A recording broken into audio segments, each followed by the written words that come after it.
We are live. Okay. Good morning, Massachusetts. Good morning, commissioners. Good morning, staff of the GIC, and happy 2024. This is our first meeting of the year. It's always an exciting meeting. However, we are just past a new procurement year, so we might not be as exciting as it always is. And I think health insurance and everything insurance is so exciting, so I might be an outlier. So thanks for joining us, for those who are listening live stream, and thanks to our commissioners for their service and for the GIC staff who are getting ready for yet another big year of open enrollment. We are at a quorum of our commissioners. I am going to let Andrew do roll call so that we can announce ourselves. I also want to welcome a new commissioner, Jason Silver. So welcome, Jason. A very deep background in service, including municipalities. Jason, you can say hello, and then I'm going to turn it over to Andrew to do roll call on our commissioners on this meeting today. So hello, Jason. Hi, everybody. I'm Jason Silva. I'm looking forward to working with you all. I have background in mostly municipal government, but I've done some work at the State House too. So looking forward to working with you all. All right, great. And so Jason is filling the seat for the Mass Municipal Association. And so we welcome you, and we look forward to you being a vocal supporter of other municipalities joining the GIC. No pressure.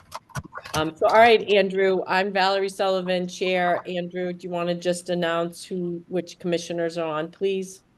I will. I apologize. I seem to have lost my video, but we are joined this morning by Vice Chair Kaplan, Designee Roeder, Designee Butler, Commissioner Shabbat, Commissioner Choate, Commissioner Davis, Commissioner Edmonds, Commissioner Gentile, Commissioner Jennings, Commissioner McEnany, Commissioner Murphy Rodriguez, Commissioner Silva, Commissioner Sinenko, and Commissioner Sullivan.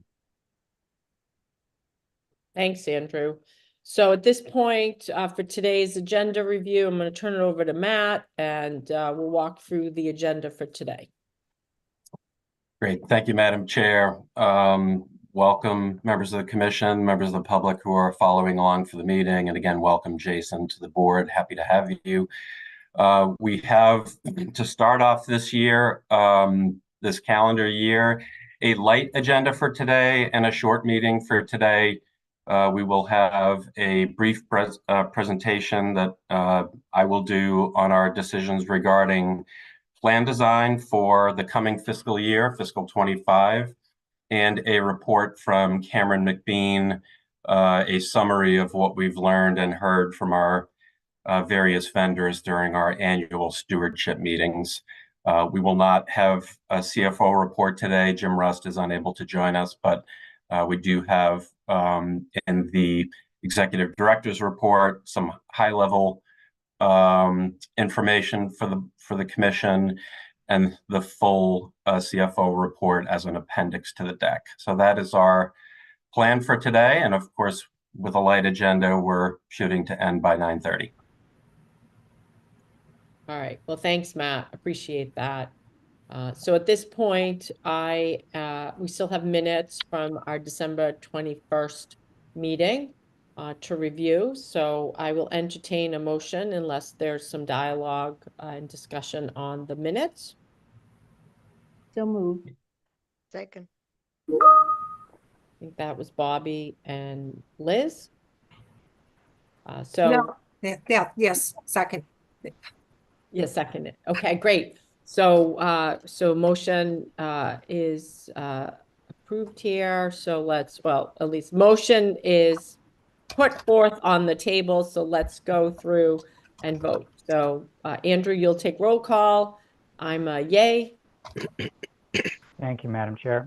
Vice Chair Kaplan, Yay. Designee Roeder, Yay. Designee Butler, Yay. Commissioner Shabbat, Yay. Commissioner Choate, Yes. Commissioner Davis, Aye. Commissioner Edmonds, I abstain. I was not present at the last meeting. Commissioner Gentile, Yes. Commissioner Jennings, Yes. Commissioner McMcEnany, Yes. Commissioner Murphy Rodriguez, Yes. Commissioner Silva, I'll abstain as well. Commissioner Sullivan, Yes. and Commissioner Sinenko. I abstain. I was unfortunately not able to make last meeting. The motion passes. All right, thanks, Andrew. So let's get into the agenda. Great, thank you again, commissioners. Start off with some highlights from the executive director's report. As always, we provided that written report to you in advance, but do want to highlight a few items and take any questions. As you'll see, beginning with municipal affairs, we are once again looking forward to participating in the, Massachusetts Municipal Association annual meeting and trade show, which is tomorrow and Saturday. I'll be joined by Government Affairs Director Mike Berry, our General Counsel Andrew Stern, and Manager of Ancillary Benefits, Ancillary and Pharmacy Benefits, Janine Dewar. I want to thank them for helping us to staff this event. It has turned out to be a really great opportunity for us to engage with representatives of communities that are in the GIC and continue to support them, but also network with leaders of communities that are not yet in the GIC to help highlight the value proposition that they have the option to join the GIC. So we really look forward to that event again this year. Preparations for annual enrollment for FY25, as our chair noted at the outset, are well underway. The team has begun work to develop our all-important benefit guides. One note about the guides this year, as part of our ongoing effort to reduce paper and streamline the member experience, we are creating only 3 guides this year instead of our traditional 4. So in this case, we will combine the state retiree and survivor benefit with the active state employee guide. So this it actually mirrors the way that we handle the guides for municipal employees and retirees. And our hope here, in addition to just a smoother experience and less cost, is that it will assist our members who are transitioning from active employment into retirement and retiree coverage so that they can better navigate that process. So we're excited about that. We are also in the final planning stages of our annual public information sessions next week. As we have for the last several years, we will be doing these meetings virtually by Zoom. Again, this is an opportunity for us to present the preliminary cost increases that we've already discussed with you back in December, and to provide an update on our decisions or recommendations for plan design. Members will, again, through the online Zoom function, will be able to give us feedback and ask questions throughout the presentation. We'll have staff at the ready to answer questions real time for our staff. This is always, it's a big lift and a lot of work for us, but a really fantastic opportunity for us to interact with our membership. So one other thing this year, in past years, because this has been so popular, we've come close to bumping up against our participation limit. So if capacity is reached in the Zoom sessions this year, we will have a live stream on YouTube so members can watch it real time, sort of an overflow capacity of sorts. For those who do use the YouTube platform, it doesn't provide the same kind of opportunity to engage with us. So we really do encourage our members to register early to participate in those sessions, and to use a Zoom link to get onto that session. So these will be recorded again and posted to the website, as we've always done, for those who are unable to attend real time. I see Valerie, Bobby has a question. Before I turn to you, Bobby, just to complete this thought and note that the sessions are scheduled for Tuesday, January 23rd at 12 p.m. and 6 p.m. and Thursday, the 25th at 9 a.m. But I'll pause there. Bobby, you have a question. I just was curious about the capacity. What is the capacity? I'm going to turn to Emily Williams or Leslie Montero to answer that question. I don't know if we know that yet, but Emily, Leslie? I think it's 200. So the cap is 1,000 participants that will be able to join at the same time. Oh, that's great. Okay. And I know once people register, when will they get the link for the session, or was that in like the confirmation? So everyone who registers does receive a confirmation email, because the email is required for registration, and they should have the link for that Zoom meeting within that email. Okay. All right. Thank you. Thank you, Bobby. So continuing on, as I mentioned, we have in the director's report some high-level summary items for the CFO report. I will say in summary, on Jim's behalf, through the first half of the fiscal year 24, our spending has been 2.4% under budget, about 33.7 million under budget. You'll see the graph in the report that shows the pattern of spending through December 31st, which has followed the expected pattern, but at slightly lower levels this year. As a reminder, this is not a forecast of where we will end up for the year, and it is subject to change over the last few months. So Jim will be back at a future meeting to provide an update for the next quarter. Just real quickly, I won't in detail cover what's in the report, but I just want to note that our IT team has been very busy, in addition to all the work to reduce the waiting period for our members. We completed a migration of our core data systems to the cloud, a really important security enhancement to protect our data systems. And then finally, General Counsel Andrew Stern is in the process of finalizing the contract for our healthcare audit services with CTI. You will recall that we had a vote at the last meeting, I believe it was the last meeting or a recent meeting, it was the last meeting, to move forward with that vendor. We will, Andrew will be in touch with all commissioners shortly to facilitate your all's signature on that contract. So keep an eye out for that from Andrew. With that thorough update, happy to take any other questions that commissioners may have. Yeah, I don't see any here, Matt. So we can keep moving. Okay, great.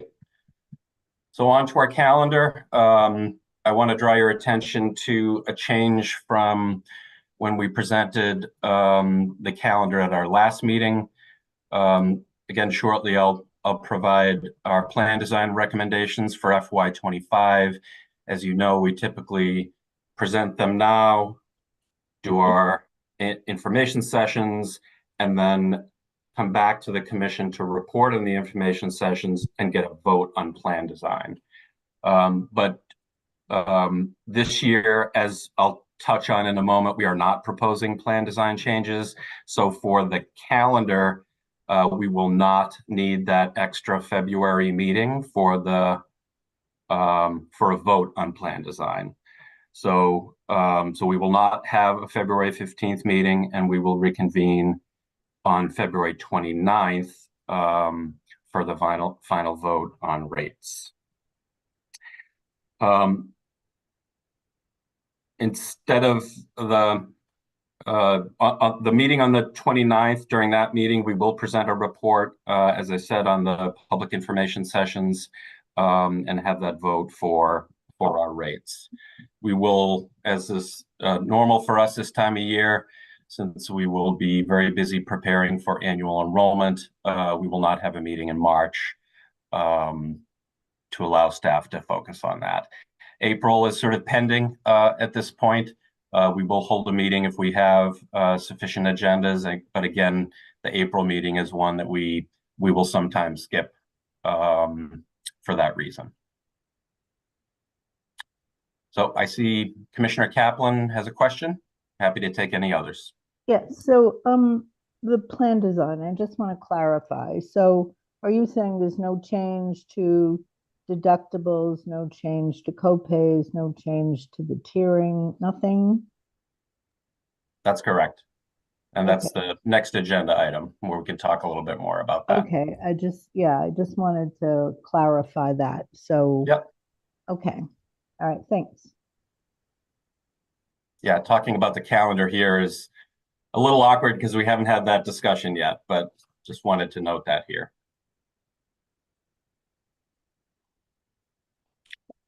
Any other questions on the calendar? No, I think people will be interested to hear what kind of feedback we get at the public info session. So I would encourage commissioners to attend at least one of those sessions on the 23rd or the 25th next week. And, we'll definitely get a report out, but that's 6 weeks away from here. So my hope would be that our members are at least gravitating towards an understanding that the benefits are designed to meet their needs. And as a state agency, we do care deeply about our constituents and their health. And it shows in how we've been thoughtful and mindful in the last several years. So I'd love to see that be a takeaway. I'm a little bit optimistic maybe, but certainly would love to send that message as you're engaging with our stakeholders. Yeah, because we won't have a lot of content on plan design, it does give us an opportunity to use that time for some other kind of communication and engagement priorities, which we plan to do. Yeah, nice. Thank you. All right, I don't see any hands up. Oh, Bobby, is yours still up or? No, I have a new question. Okay. Which is actually about, it's probably directed to Emily because it's regarding enrollment. I'm curious as to the number of people who have already enrolled for the 3 sessions.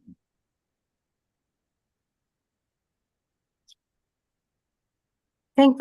We don't have those numbers quite yet, but we would be happy to update you as we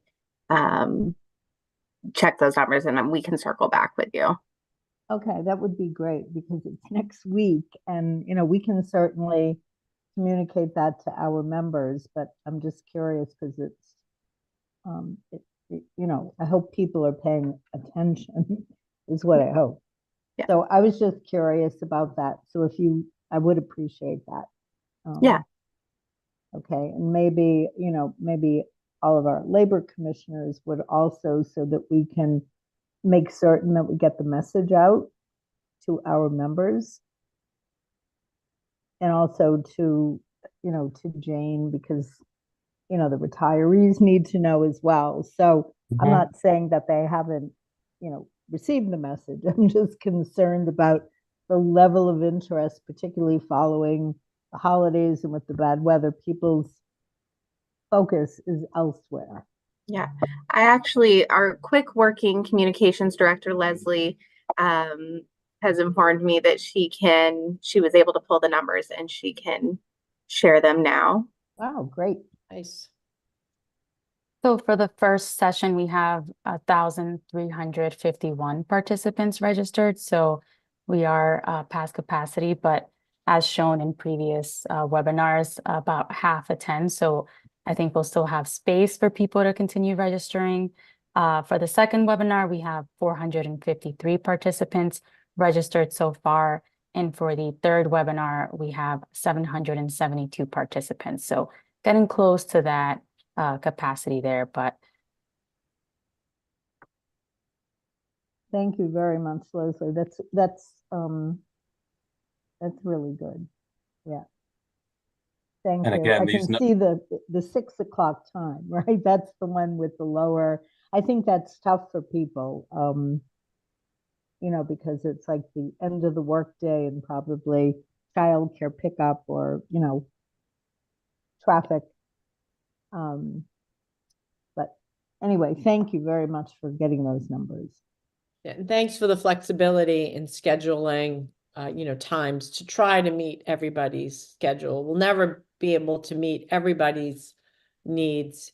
And certainly, you know, the availability of watching it live stream while you're making dinner or driving might be a reality for many people, just to get educated and keep educated on what we're doing. So hopefully it works out. We'll look forward to hearing more. Right. I just have one more question, which is, do we have the, you know, the numbers of people who, or the number of people who watch the recording? yes, we can definitely get that. Okay, thanks. I appreciate it. I just want to note too, and I know we've talked about this before, but these numbers, these engagement numbers are many, many multiples of what we used to get for attendance for our in-person fairs. So this has really proven to be a superb platform and opportunity for us to engage with our members. I see Anna has a question. Yeah, go ahead. Go ahead, Anna. How are you today? Hi, great, thank you. Just it's a simple logistics question. Like for us to attend these sessions, should we register just like the GIC members, or would you like us to do something else to attend? I can certainly follow up with the email with the registration information for you as well. And if you want to let us know that you've registered, I will follow up with that email directly following this meeting. Yes. Thank you. Great question. I just want to Thank- say quickly, sorry to interrupt, because there is a limit for members that can ask questions, it would be great if you could live stream or view a recording versus actually attending as a participant. So to allow the members to ask questions, if that's possible. That's definitely possible. It'd be, Emily, can you send the information about how to live stream? Yes, absolutely. Thanks. Thank you. Appreciate always thinking about our members. That's great. I don't see any other questions, so we can keep moving. All right, so we will move on to the next agenda item regarding plan design. And we really only have one slide for you today. I want to show you what our recommendation is here, and note first at the outset our longstanding preference as a commission to limit the year-to-year changes to member cost sharing and really try to concentrate them into the procurement years so that we don't have a string of changes that our members each year have to adjust to. We have, of course, we always have the option, should it be really necessary or some important strategic objective of ours, to make changes. So, as you will recall, as part of the FY24 procurement of the health benefit, we had substantial changes to the GIC vendors, the different lanes, different product lanes into which they're participating. And that also required a number of changes to our plan design last year. So with that in mind, we are not proposing any material plan design changes for FY25. This will allow our members to get accustomed to the changes that we made in FY24. We really determined that a year of stability for us and our members after a year of significant change was really the right course. I do want to note, as noted on the slide here, Jim Rust and the vendor team reports for us that for the first half of fiscal year 24, the plans are performing as expected and as designed. Of course, we will continue to monitor their performance and collect and evaluate data through our data analytics team, and we'll likely have plan design proposals for you for consideration this time next year. So with that, happy to take any questions that commissioners may have. I certainly know that there's a high degree of desirability and no changes. So I don't see any questions. Seems to make sense. I'm sure we're all a little bit curious in terms of what the actual rates will be with these, business as usual type benefits. But certainly we know our members do appreciate that. So no questions here. Okay, thank you, Any Madam discussion? Chair. Any comments that commissioners would like to make? We do have time. I see Bobby has a hand. Yeah, so I just wanted to raise the issue of the pharmaceutical benefits, because I don't know about the other commissioners, but I know that I'm receiving a lot of complaints about the high cost of medications. Of course, we know about all the specialty meds but it's becoming very concerning because people are saying that they're just not going to, take them, that they can't afford them. The cost is so great. And I'm wondering if you think, because, often the formularies change in January, and I'm curious whether, what the indicators are for that for the remainder of this year. Yeah, I think what would be most helpful, Bobby, is, and I know you do this and your other labor colleagues do this as a matter of course, and we continue to encourage it. As you hear those, please send them on to us so that it could help us sort of monitor that sort of experience on the part of our members. As you know, we did not, while we did change vendor for our active plans from Express Scripts to CVS, we did not change the plan design. So the member cost share has remained stable for 6 years now. So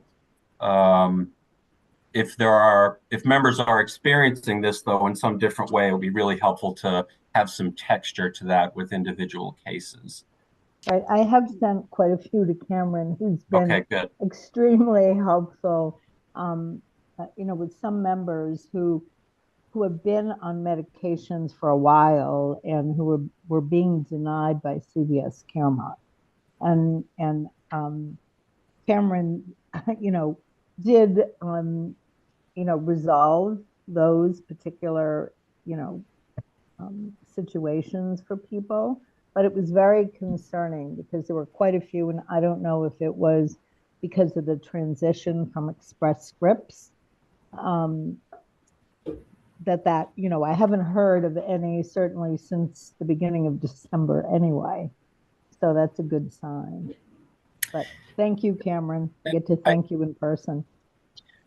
And I will say, as you'll hear about in a moment from Cameron, in the feedback from or the learnings that we had from our stewardship meetings, in this case, with our outgoing vendor, Express Scripts on the active side, that that pharmacy trend is escalating. Actually, that is true also of our medical trend. We talked about that in our December meeting.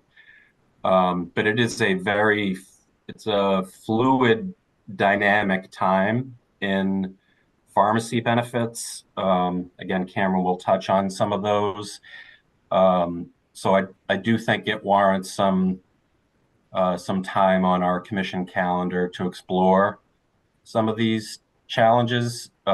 We have already, we are hoping to get our colleagues from CHIA to come and present on a report that they are issuing in the spring, trying to nail that down as we speak.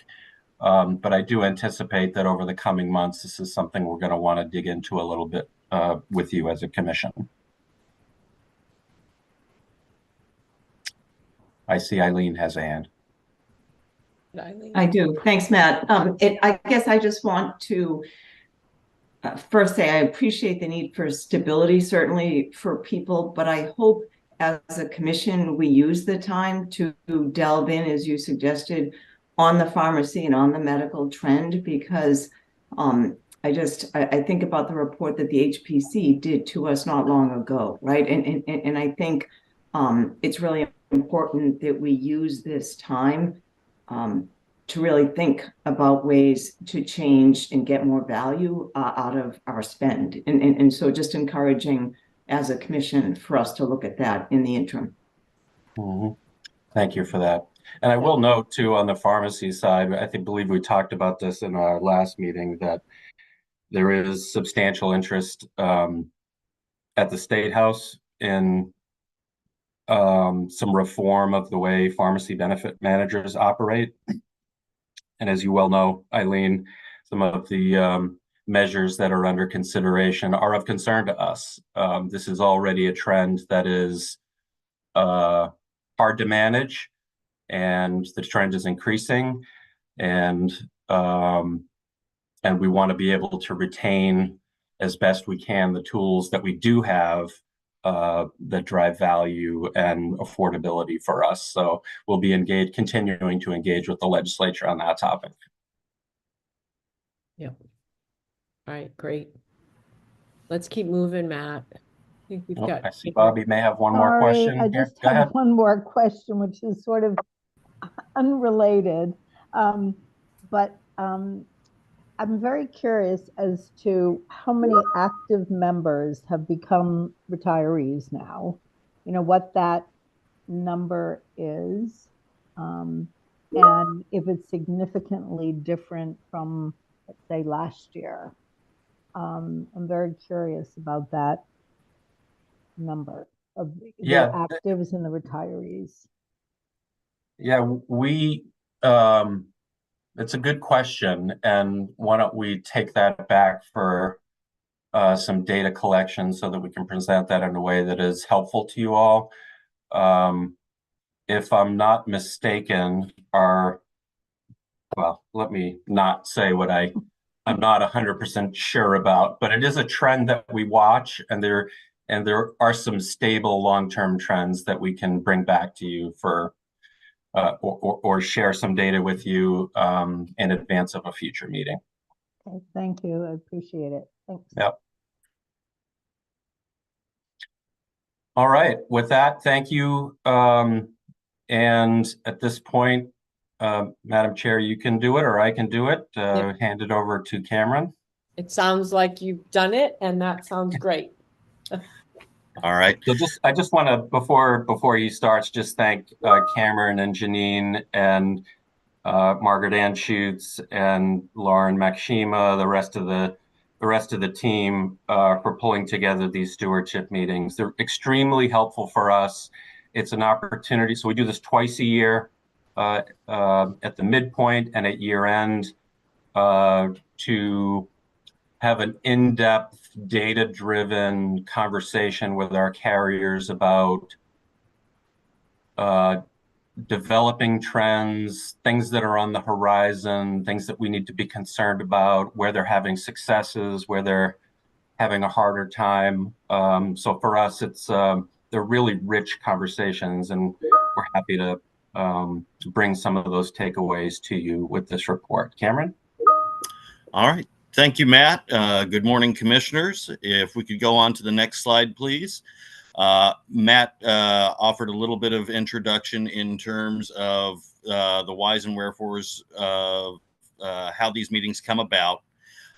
Because fiscal 23 was the last year of the medical carrier contract cycle, as well as the last year of our prior PBM and EGWIP contracts for our Medicare prescription plan.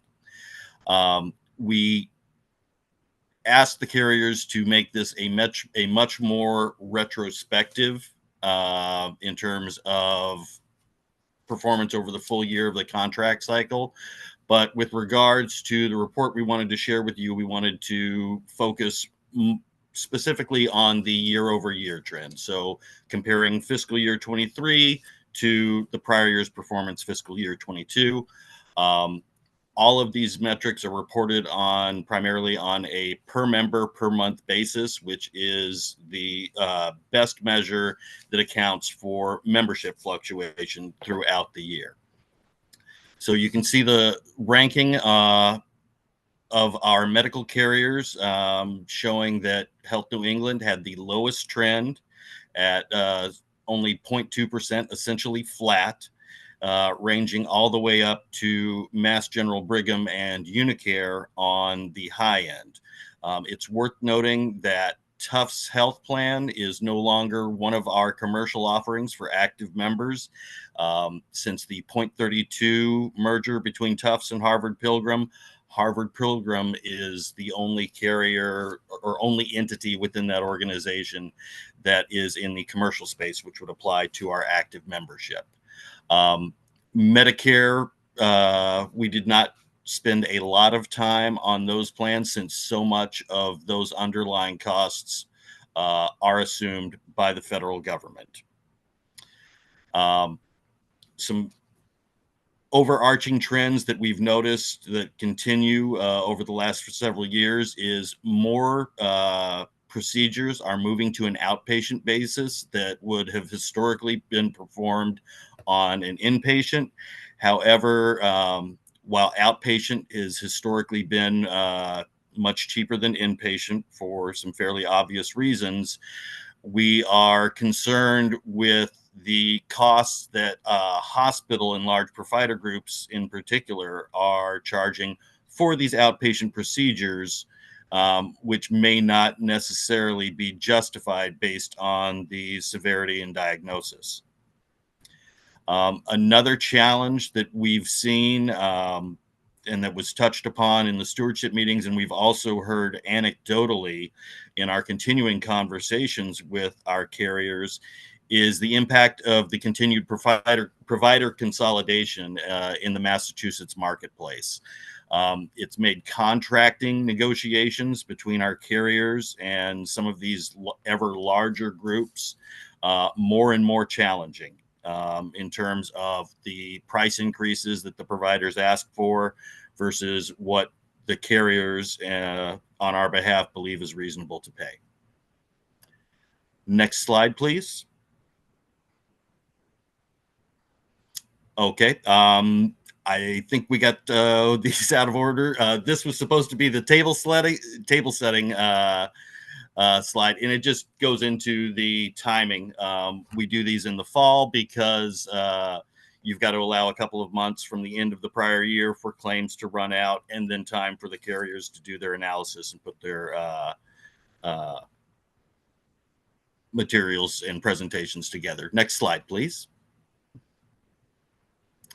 So moving on to our pharmacy partners, as we're all aware, fiscal 23 was the last year of the Express Scripts contract. CVS Caremark, as of July 1st of 2023, is now our PBM for our active members and our commercial plans. Now, Express Scripts did report on their experience, and their year-over-year increase on a per member per month basis was over 12%. And I should note that number is net. That means it takes into account the rebates that were collected and passed through to us as the plan sponsor. Even the egg whip plan with CVS SilverScript saw a substantial increase as well of over 7%. So what are some of the underlying things driving these trends? Of course, specialty medications continue to have an outsized impact, accounting for about 65% of all our pharmacy spend. Chemotherapy treatments lead the way. It should be noted that Humira, it continues to be the medication that we spend, the single medication that we spend the most money on year over year on behalf of our membership. And as we mentioned in last month's meeting, there was some discussion about the GLP-1 agonists such as Wegovy and Ozempic. And their potential impact on pricing going forward now that they've been approved by the FDA for weight loss. We're going to continue to monitor these medications along with our consultants from Willis Towers Watson, as well as the internal consultants with our PBM partners, to make sure that our coverage levels for these medications are appropriate, meeting clinical guidelines and most advanced, and providing the optimum benefits available for our membership. Any questions so far on medical or PBM? Anna has her hand up, and so does Eileen. Hi, thank you, Cameron. I just had a question on the conversations with about the challenges due to provider consolidation. I wondered if there was any discussion of strategies that the carriers are interested in pursuing in response to these challenges. Like what's on the table for what the carriers or the GIC might do. Our strategies are always evolving. We try to balance the needs of the membership versus the fiduciary responsibility upon us as the plan sponsor. You know, some of these provider groups, you know, the more they join together, the more bargaining power they have. We've had providers send out letters preemptively during contract negotiations saying that they will stop seeing GIC members. And this is before the contracts that are in existence have even expired. So it's really a matter of the providers trying to play hardball, and we have to trust the carriers to negotiate as aggressively as possible on our behalf. The alternative is to lose those providers from our networks. Yeah. If I could just jump in on this one. Thank you, Cameron. We have always asked our carriers to keep us informed of rate negotiations with providers as they get especially contentious, and particularly as they represent the possibility of a termination. Of course, there's disruption for our members when that happens. I do want the board to know that may happen. We may see terminations of contracts in the future. We came pretty close to a few this year. And while the disruption that presents to our members is certainly important and something we consider a good deal, we back our carriers in those negotiations. We want them to push hard as they possibly can for us. And when necessary, you know, it could be that we get involved in some of those discussions. So we are monitoring this. I will say, and I see Margaret has her hand up, I'll turn it to her in a moment. This is a systems challenge. This is a health system challenge. And our ability, I think, to use plan design to address these, there are tools there. They are fairly limited. We do have tiered cost sharing for our membership. We have narrow network plans that present lower premiums in exchange for excluding the most costly hospitals. Our enrollment in those plans is pretty steady, but we may see that escalate over time. So there are options for our members that acknowledge these evolutions in the marketplace. Margaret, did you want to add something to that? I see other hands, but go ahead. Thanks, Matt. Yeah, I just want to piggyback on what my colleagues said about what we're doing regarding consolidation or strategy and how we're working with our carriers. I think they did a good job of covering kind of what our immediate levers are. But I'd also like to add that we are working to better understand contracting strategy with our carriers, and then how we can align across state government to really help our carriers in those cost containment efforts. Yeah, thanks, Margaret. I see that Eileen's had her hand up for a little bit, so go ahead, Eileen. Yeah, I mean, I guess I just wanted to comment on the facility fee trend, because it seems to me that is something that we should focus on and strategize about. It's also a little troubling in that it seems like that's a way for hospitals to be hold harmless, if you will, just as care migrates to outpatient. We're still paying, now we're going to pay the hospital inpatient rate on all of that. And I don't think that is sustainable with the cost trend. And so to me, that seems like an area that's ripe for focus. Yeah, I totally agree, Eileen. Thank you for that comment. This is an area where the Health Policy Commission has done some really excellent work to highlight. And just for those who are maybe not as close to this as others, we have a growing trend in Massachusetts and elsewhere for services, outpatient services that are capable of being delivered in an office-based setting, that are increasingly being delivered in hospital outpatient departments. And when billing for those services, they often include a facility fee. In the case of the GIC, we prohibit our plans from paying facility fees for these kinds of services. But it's not only facility fees that are the issue. The hospital outpatient departments use the leverage that we talk about a great deal in so many different contexts here to simply charge higher prices irrespective of facility fees. Again, HPC has done a lot of really great work there, and this is on our radar. Eileen, I want you to know that. So, thank you. And Bobby, I see your hand up. Yes, thank you. I just wanted to raise something I should have probably raised previously, but it's about there's a great deal of concern regarding the tiering prices. It seems that the majority of providers, at least, people are telling me, that are now $75 for an office visit.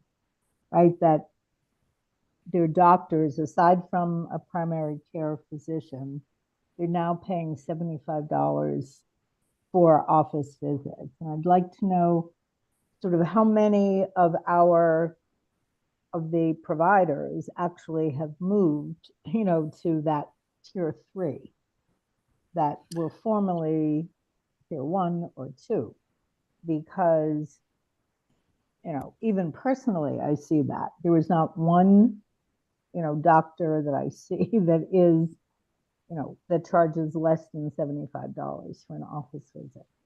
And it's extremely costly for a lot of people.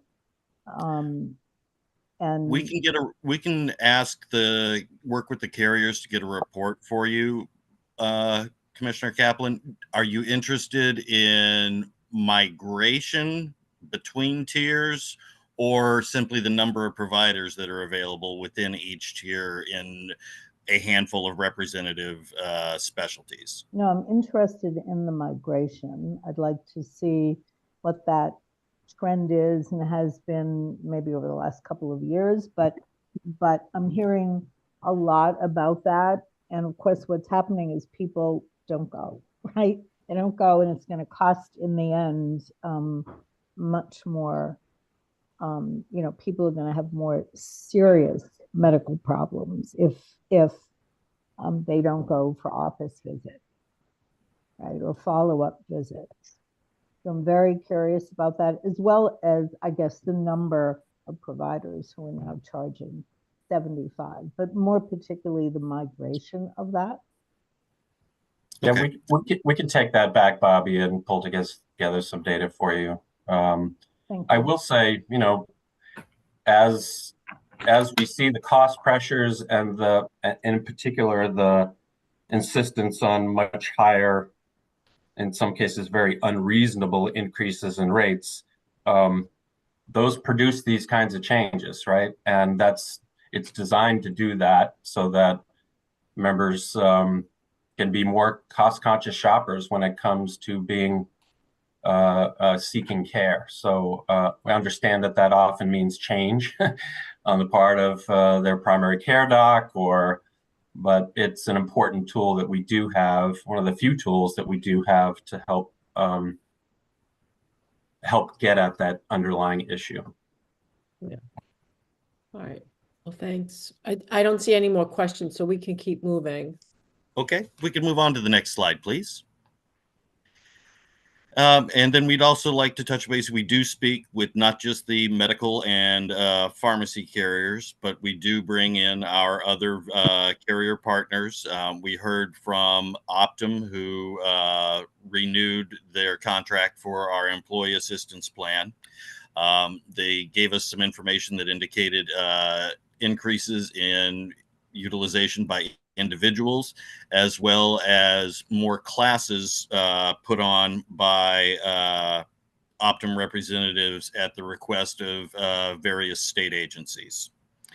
The dental plans are running a little hot, as we like to say, particularly the most popular classic plan, which is actually paying claims or paid claims last year valued at more than the value of the premiums that were collected. Our retiree and RMT life insurance plans also had high loss ratios, but given the age groups that they service, that's somewhat to be expected.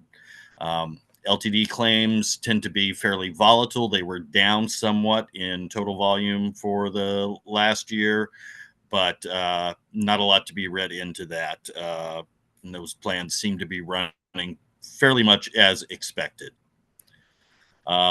Next slide. We just wanted to summarize and touch base on, these inflationary pressures that we are facing are not unique to the GIC. They're experienced by every plan sponsor in not just the Massachusetts market, but also nationwide. And so, the GIC's focus remains on ensuring that we are offering the best benefits possible while maintaining our fiduciary obligation to both the Commonwealth and our membership and participants. Commissioner Kaplan, do you have another question? Yes, I do, Cameron. Thank you. How many of our active employees or active members have enrolled in long-term disability?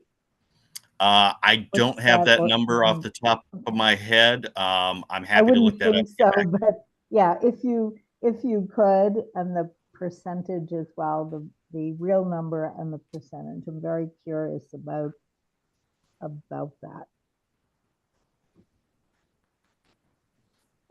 All right, great. Good questions. So I don't see anybody else's hand up.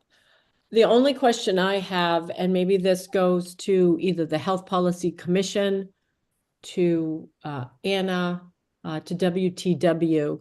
And it's a little bit of a follow-up from the health policy meeting.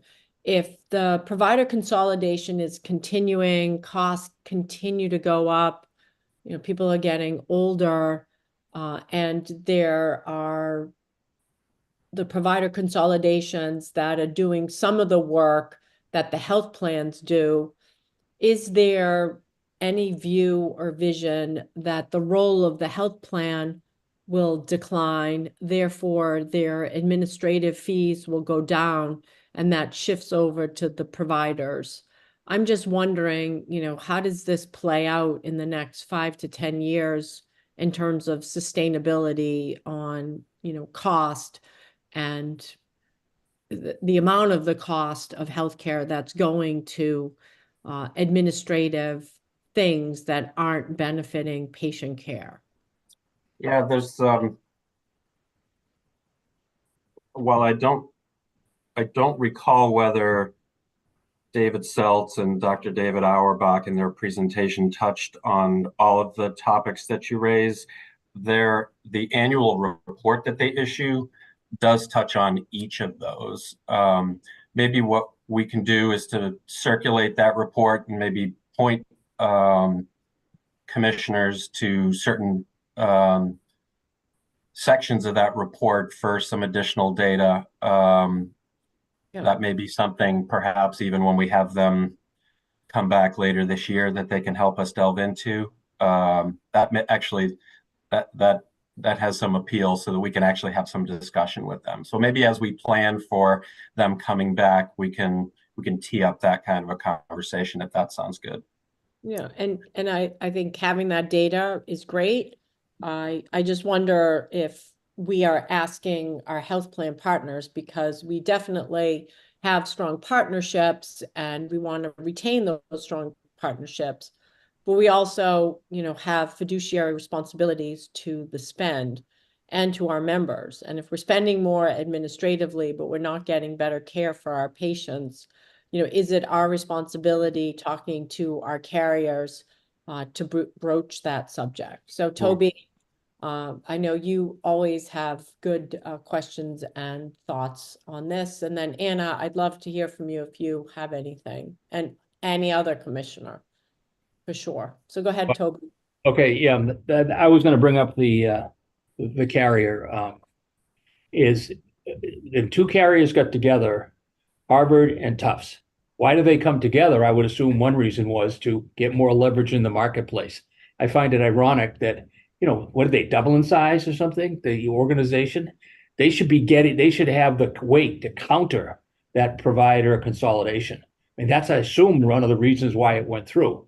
So I find it rich that basically they're complaining about providers consolidating. That's, but.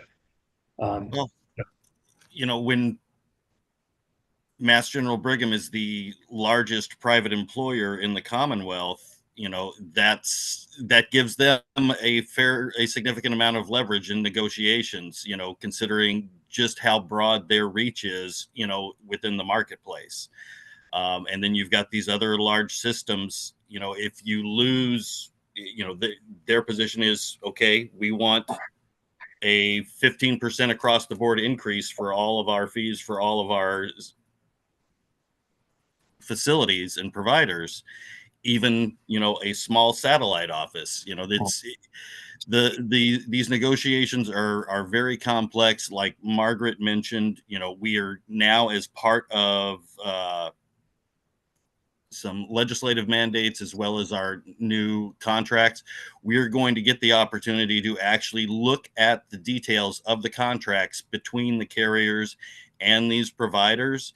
So that will be a long process in terms of trying to drill down and see where value may be found additionally. But it's balancing the needs of the membership and patients versus, it's. Yeah, and that's all right. If I can jump in, I hear what you're saying, Toby, and I think there's good reason to have the healthy dose of skepticism here, right? I will note that even with the merger of Tufts and Harvard Pilgrim, they are still pretty substantially smaller than Blue Cross Blue Shield of Massachusetts. And even with Blue Cross's significantly larger size, their rates in the marketplace are quite consistent with the rest of the carriers. So I think there's a fair question and some interesting literature here about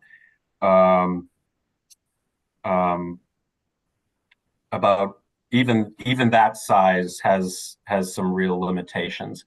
There was one other point I wanted to make about that. It'll come back to me. I think you gotta decide whether you're gonna play hardball with people playing hardball. Okay, Right. I mean the way that's whether it's Cameron or you described it, these people playing hardball, and you gotta figure out how you're gonna come back at them. Yeah, and I will say, I mentioned earlier that we have a pretty steady line of communication with our carriers about these rate negotiations, and I do, while this continues to be a big challenge, I have seen very concrete examples of our carriers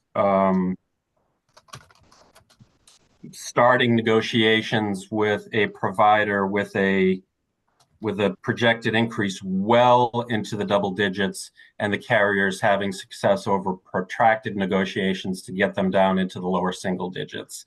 So I do want to give them credit where it is due. It's a difficult environment for them.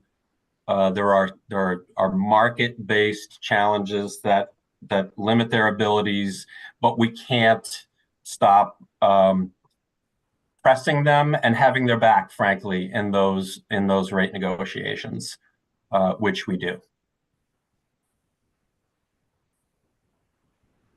Okay. We often talk about this every year. We do. All There's right. a reason. It is the persistent challenge that's been with us as a state for as long as I've been around this business. It's not going away until, well, it may be around for a while. How's that? All right. So Anna, you have your hand up?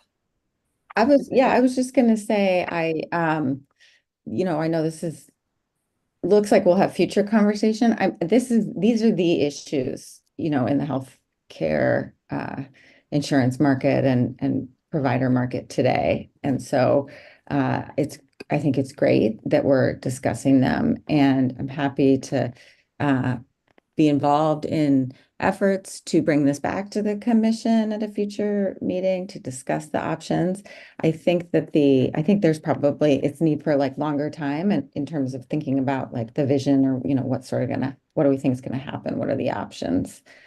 So I'll just leave it at that for now, and happy to be involved, Matt. And I don't know if it's also worth, different states are doing different things. Everyone is really struggling with this.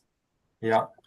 So I do want you to know we've done a lot of work on this, and when it is ripe to bring to the commission, I really look forward to that discussion.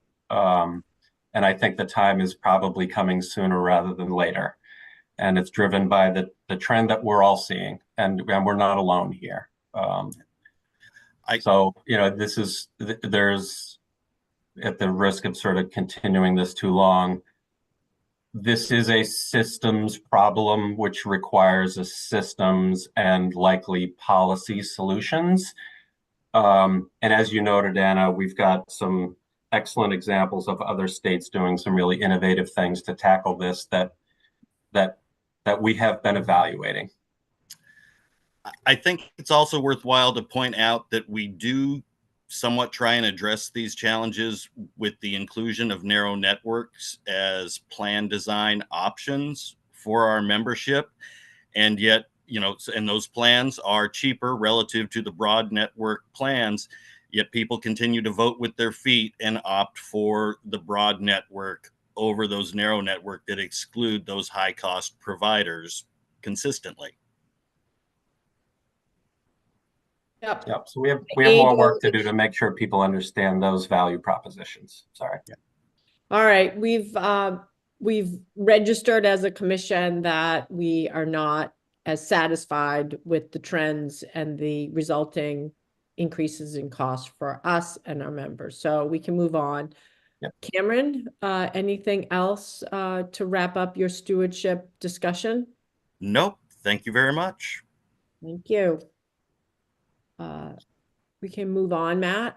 Yep. And that brings us to other business and adjournment. The only thing I would say here is just to again flag one thing that I flagged in the executive director's report, to keep an eye out for an email from Andrew Stern so that we can get your signatures on the contract for our health plan audit team. So keep an eye out for that. Okay, so we will expect to get an email from Andrew so we can sign the contract. We'll get some information from Emily so that everyone will be able to do their very best to attend the live stream and hear directly from our members what their current concerns are and what they like about the GIC. So hopefully we'll hear some of that. And we'll also get some follow-up on some of the things that Bobby asked for, as well as, you know, when the time is right, to the staff of GIC, we would love to see what we can be doing to use our size and our clout in the marketplace to drive better outcomes. So I don't see any hands up for other business that folks would like to discuss. So we'll all be excited to get a little bit of time back on our calendars. And so at this point, I will close the meeting and adjourn. And thank you all very much. We'll see you on February 29th. Exciting. It's a leap year. So we'll see you on that day. Okay. Bye, everyone. Bye. Thank